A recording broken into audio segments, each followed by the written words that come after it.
Oh, hey Jane, how are you today? Yeah, hi, I'm really happy to be here today. What about you? Yeah, it's good. It's Happy Friday. We do the recordings on Friday because that's the best time of the week for everybody.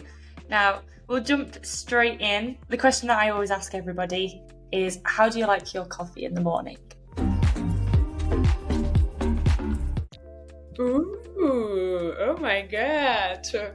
That's a really interesting question. So, wow, I didn't expect it to be here.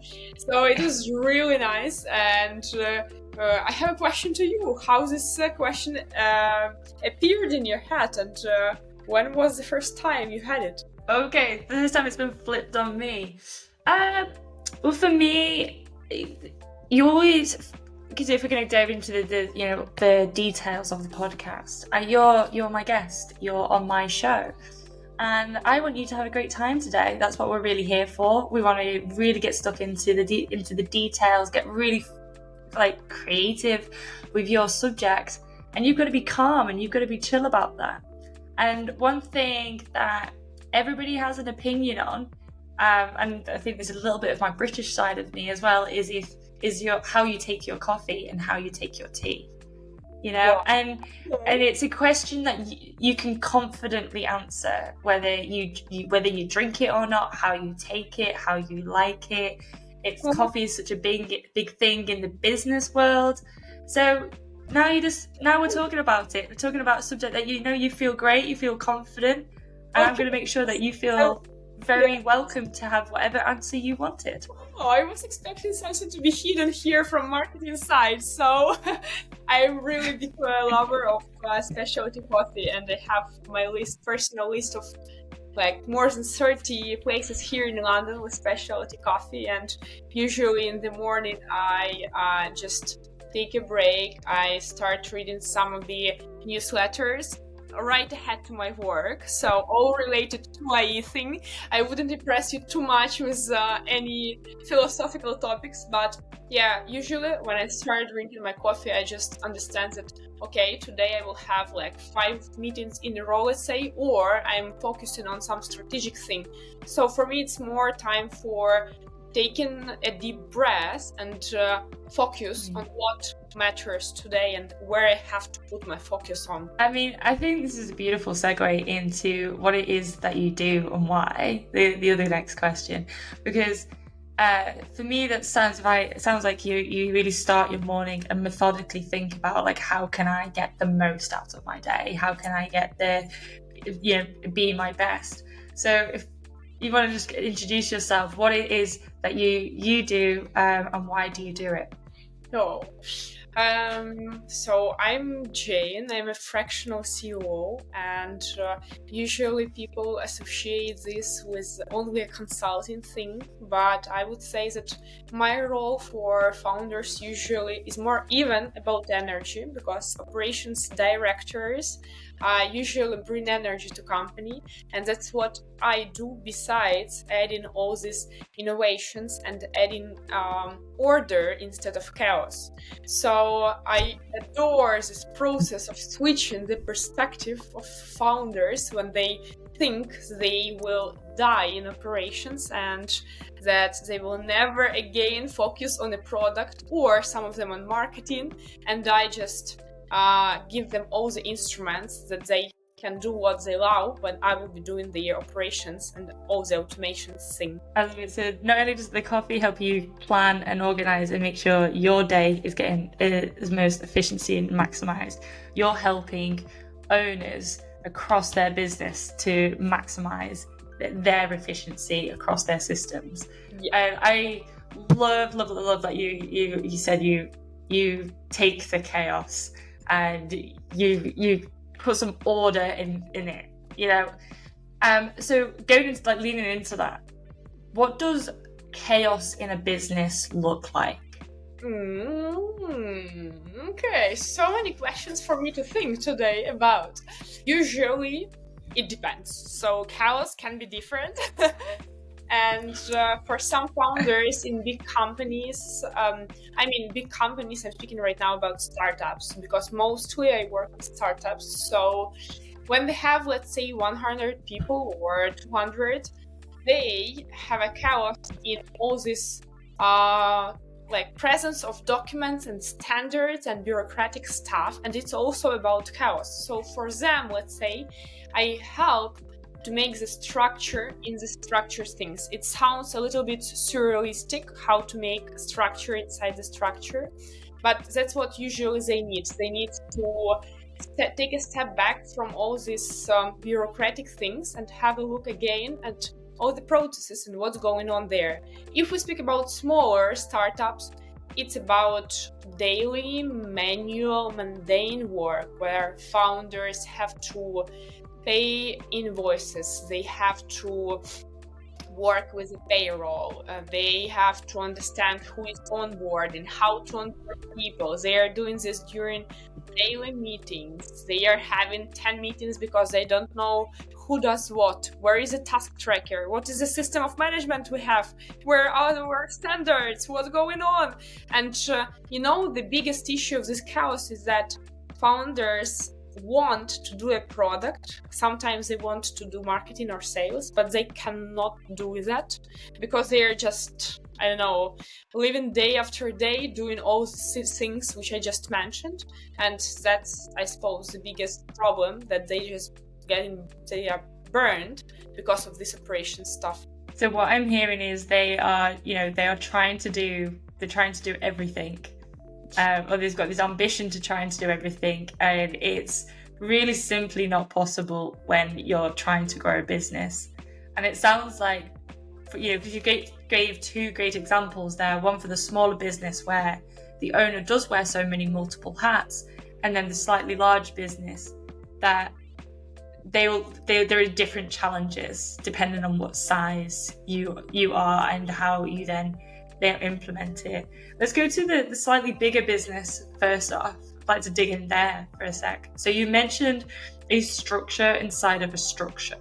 Mm-hmm. What do you mean by that? Mm-hmm.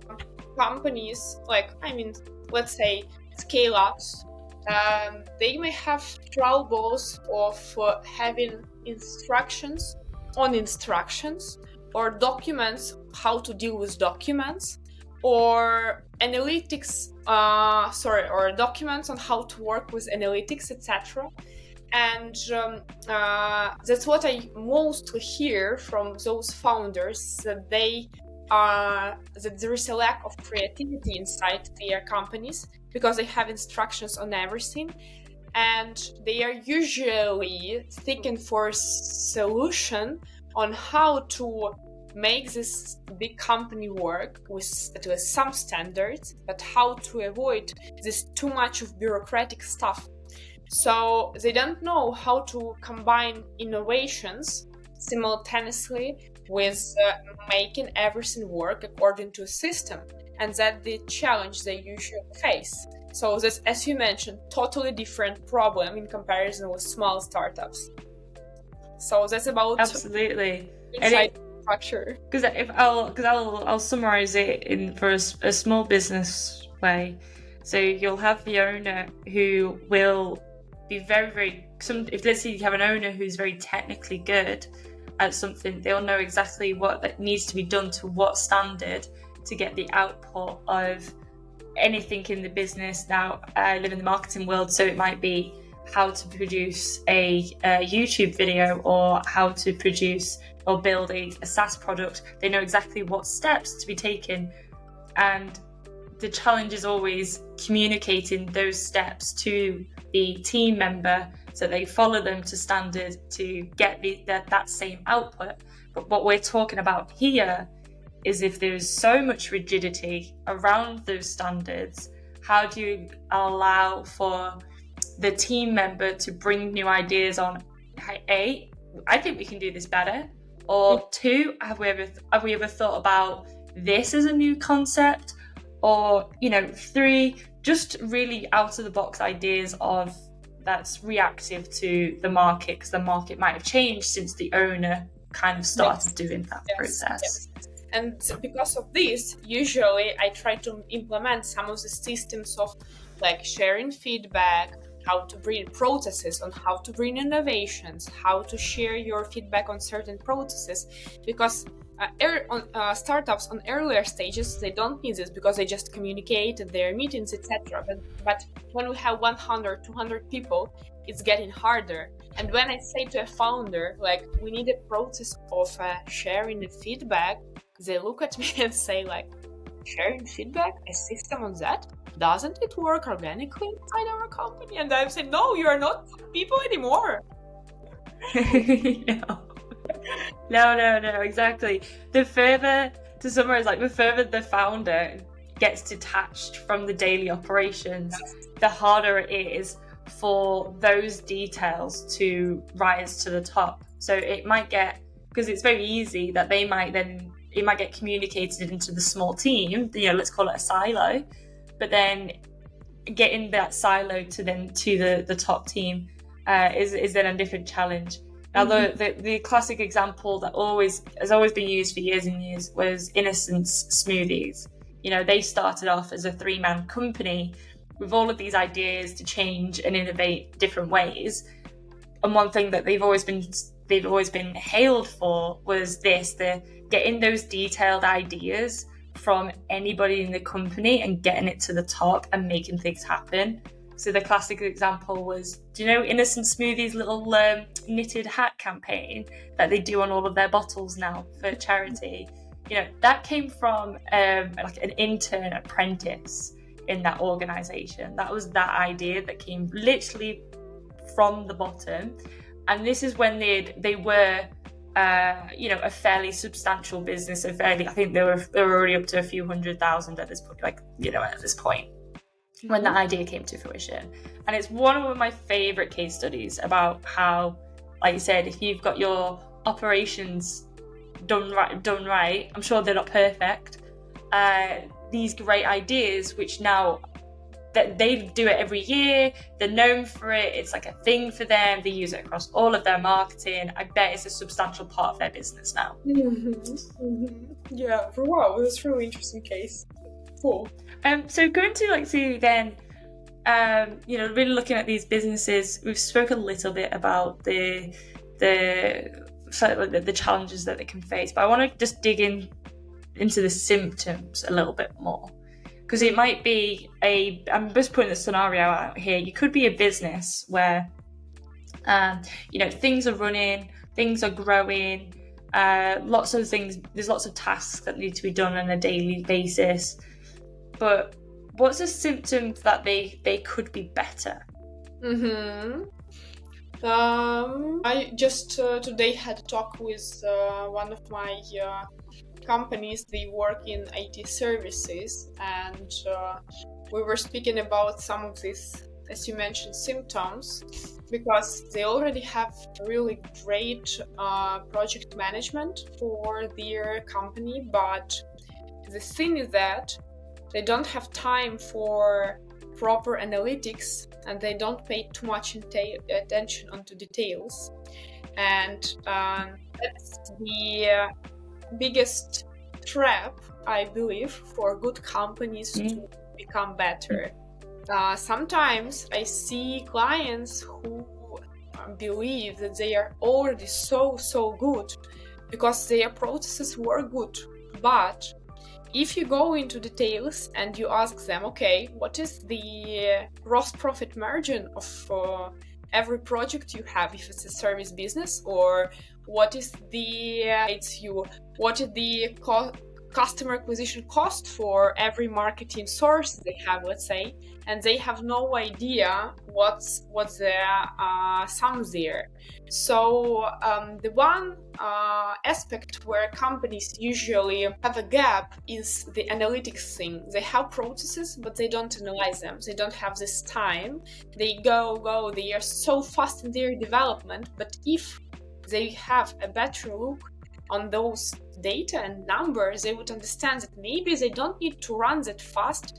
Maybe they already have this 20-80 whatever principle, and they can focus, let's say, on organic, and they can do workshops, and that will be better for them rather than diving deeper into, let's say, offline events, for instance. That's one point. And second point, I believe, is it's a strange point because it looks like an obvious thing, but I would say the communication of between the people who bring all these processes and like everyday processes into the company, who try to innovate, but they don't implement those innovations properly. So they just forget to share all those updates with the whole company, and there some gaps appear, for instance. And the third point I would say is about innovations.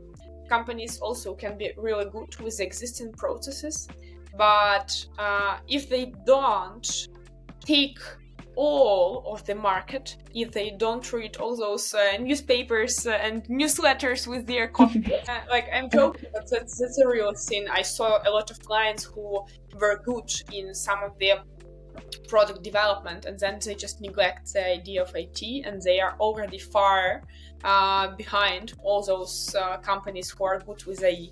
So yeah, that's the third point: innovations and proper communication, second point, and data analytics. I would say those are three milestones. I really like point one of because it goes really back to we don't know what we don't know. You know, if it's a case of the challenge really of any business owner is the uncertainty on what to focus on in the 80-20 spectrum. And if they've absolutely just been drilling down like their processes and actually not then look to any indicators, any leading or lagging indicators to whether, you know, future problems is going to hit them, or future challenges that they've got to anticipate, or they've got to, you know, I always regularly talk about risk mitigation, and I think that's personally because I'm a risk taker, I always say I'm always a risk mitigator, because I will go and do what people perceive as risks as like you should do as a business and take those leaps of faith. But I'm not dumb, and neither should be a person who thinks everything is all singing and dancing now. Yeah. Because there'll be steps that you'll want to take in a business that are risky, but there are things, if you look at the data, like your lagging data, to say, right, I can mitigate some of these challenges that are going to happen to me in the next 6 months' time. Yeah. You know, and you know. This is what we're talking about, is the typical symptom I see from business owners is that they are constantly firefighting all the time. And we have this phrase. And if I would just dig into this for a little bit, what I see is it's such a vicious cycle to get out of the firefighting stage, and actually do what you're suggesting and become a risk mitigator with using your data and your analytics.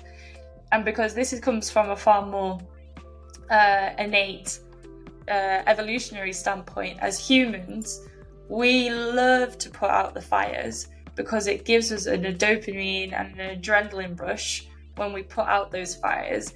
And I call it like the superhero symptom, because you fly in with your little cape, you know, solve the problem and go, yay, go me. And then you piss off again, back to, you know, you as a business owner, and you come away feeling all these things. I don't want to say you're feeling great all the time, because sometimes it has a reverse effect. You're wired, but you feel something, and because you feel something, it means you've tangibly done something that day. Yes. And because you want that feeling again and again and again, you become addicted to it. And so you don't want to solve your operations problems, and you don't want to look at how you can mitigate your problems in the future, because that's boring. It doesn't give you any dopamine hit. It doesn't give you any nice feelings or anything like that. Because they're just humans, you know? Yeah. I can relate to this because in my career, when I was starting, and I was a sales analyst, so one day I came to my commercial director and I said to her that, wow, today so many people asked me to do so many things and I solved everything. And I was so proud of this. And then, like, she wasn't surprised at all. And she said, what did you do for them not to ask you anything? That everything, like, should have been working properly. And how can you do processes in a way that no one asks you to do something, but it works on its own? So it's so much related to the topic you just covered, because that's the hardest thing for founders, to just step aside of this sense of belonging to something urgent and this dopamine thing, and just decide that they are already ready and mature enough to move to another stage of their startup and leadership, not to be there all the time in operations. So yeah, that's really a good topic. Yeah, absolutely. If you're listening to this and you're going, oh, that doesn't sound like me, this is the way. This is what I ask some of my clients. I go, do you get to the end of the day at the dinner table and you go, I didn't get anything done today. I had a list of stuff to do today and I didn't get anything done. And if that phrase comes up at your dinner table a few too many times, and you actually analyze what you did that day, and you go, oh, actually, I just fought fires all day.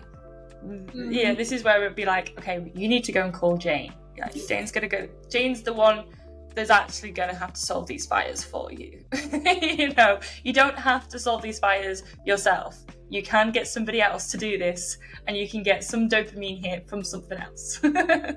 And I would better set a firefighting system there rather than be firefighting on my own. Exactly. We can get you like a fireman Sam hat for you. So, talking about you then, tell us a little bit more about your journey to becoming a fractional chief operations officer.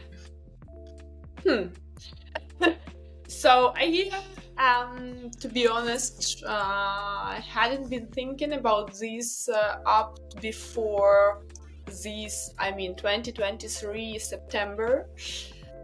For last 6 years, I was in operations in a startup ecosystem, and I was just working full time, sometimes having all this project work, but I called it project work. I didn't know even fractional term, but it was really fun because simultaneously with my main full-time job, I could be working with different, sometimes B2C, sometimes B2B, even offline business. So it was a cool challenge for me, but I had them not regularly.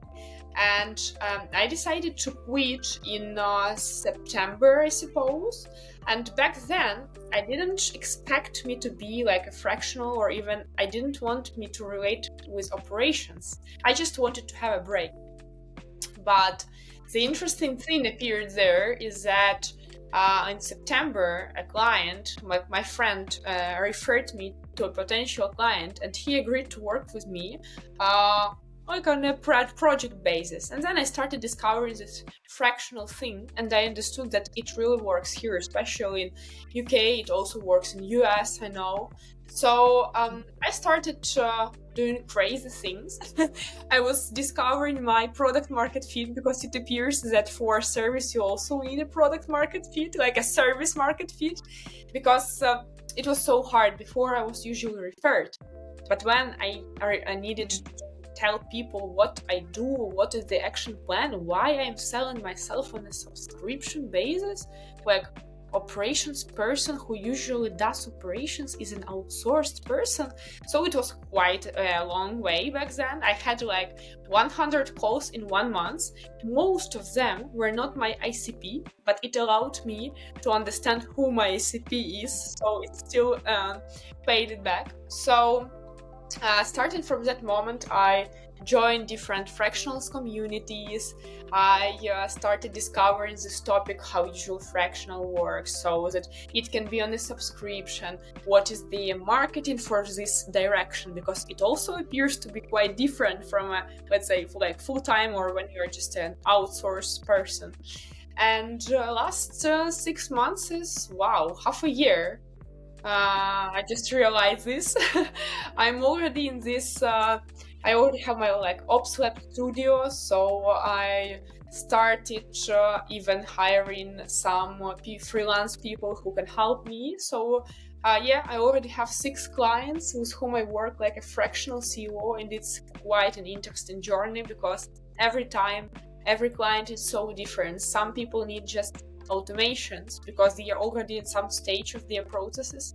Some of them already 15 years on the market, but they have nothing for project management, let's say, or they have such an old school approaches, and all of them are so different. And that's also kind of a new, I would say, a new skill for me to understand those people, how to interact with them, because when you have different levels of energies, different requests, types of communication, it can be sometimes really, I would say, okay, it's not about, it's not an annoying thing, but I would say that I can be, I'm trying to find the correct adjective, because it's not about a bad, it's not a bad adjective, but sometimes you may feel like horrified, like how to handle everything. But in another moment, you understand that,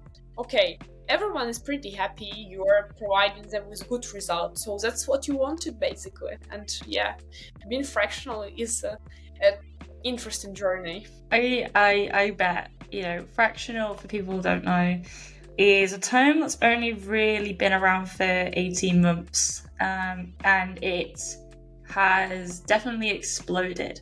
And I do think it's a little symptom from the kind of change in business behaviour post-COVID, and changes in attitude in how we work and how we run things. And also technology is always a part in this, because how you do operations and how you do marketing, technology and algorithms are just so much more advanced than they ever have been.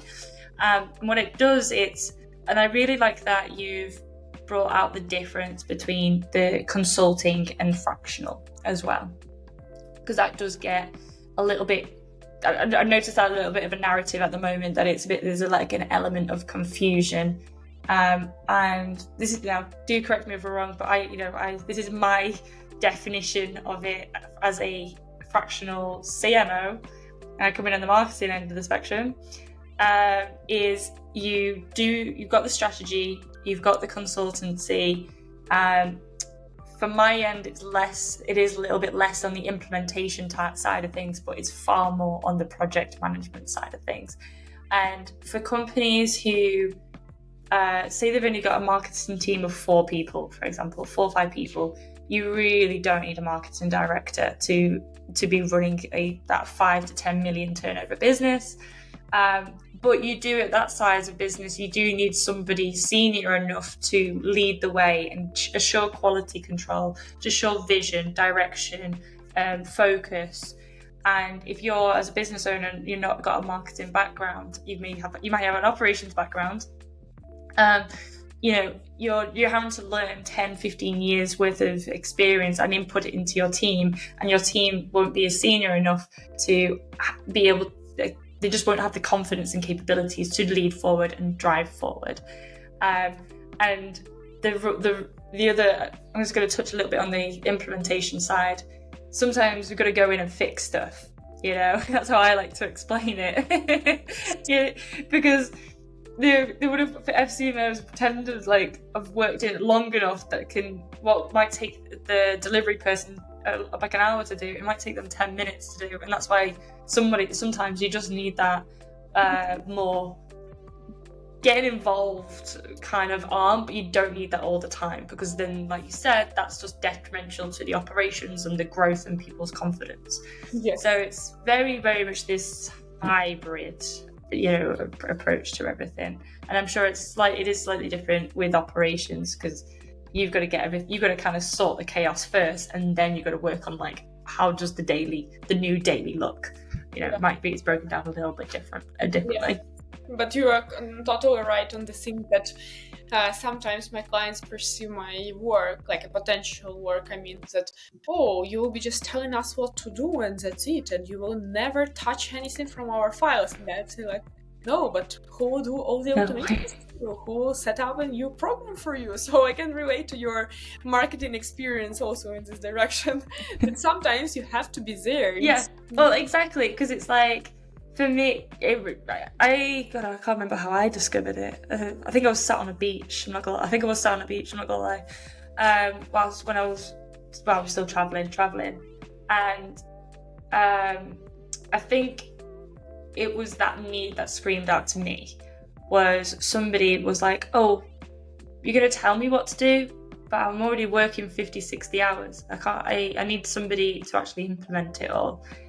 But they can't implement it all because they haven't done the pre-prep work that comes in with the implementation. It's like if you decided to just add a whole bunch of systems and softwares and operations that just didn't completely match their business needs. You can imagine the chaos that would ensue from that. And in marketing is exactly the same.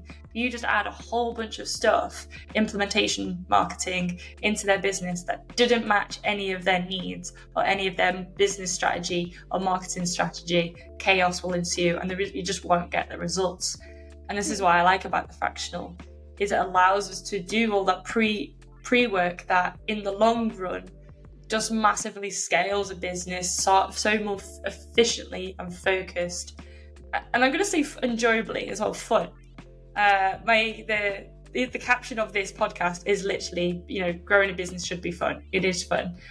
But you can only have the fun if you can get rid of the chaos and the fires. Yeah, you're right. Cool.